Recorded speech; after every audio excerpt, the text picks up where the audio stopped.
one of the kind of magical things that my children taught me about coming to Grandma and Grandpa's house all the years that we did that when they were little was from my younger child, my son Luke, who always wanted us to arrive here in the evening.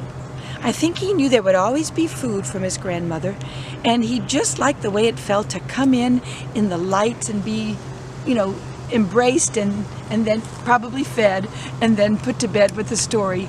And it was just a good end to probably a hard third day on the road kind of thing.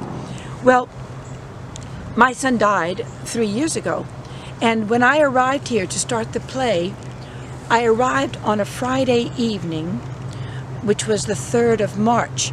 The anniversary of his death was the next day, the 4th of March, and I was trying to think how I might spend some time, given that we were going into a pretty heavy schedule with the play. So I got up early and took my iPhone with me and started walking in the yard of my parents' home, because you can walk about an acre back from the highway to the river, just walking slowly, finding signs of spring and new life, which of course I couldn't find in Minnesota before I left. So it was a real delight. The first thing was that I heard the bird song and found them, and they were up in a very tall tree, just beginning to do their early morning chorus. So that felt very welcoming. And then I continued to hunt because I knew where certain kinds of plantings were that my mother had done.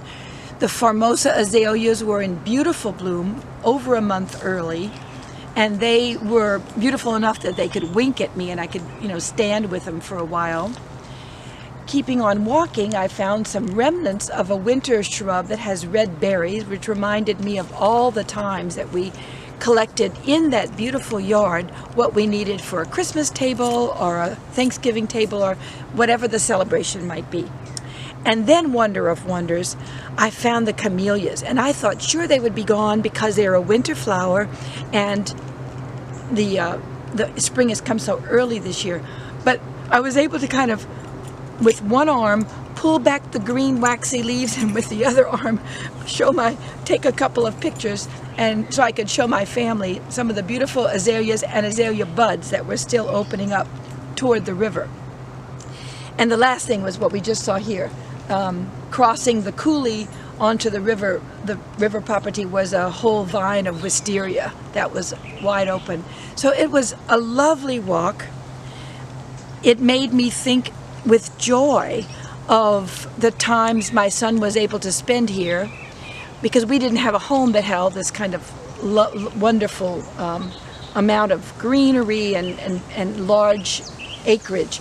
So both of my children would love running and helping their grandfather cut the grass and all those things. And I just reminisced about those many memories that give me great joy, and as do many of him as he grew up. So that it seemed like just the right way to honor him, ending up at the river. And I plan to go back there and do something at the river as a blessing on, I believe the date is the 22nd, because people are blessing water all over the world on that day. So I will end my celebration ritual with one more blessing of the water before I leave.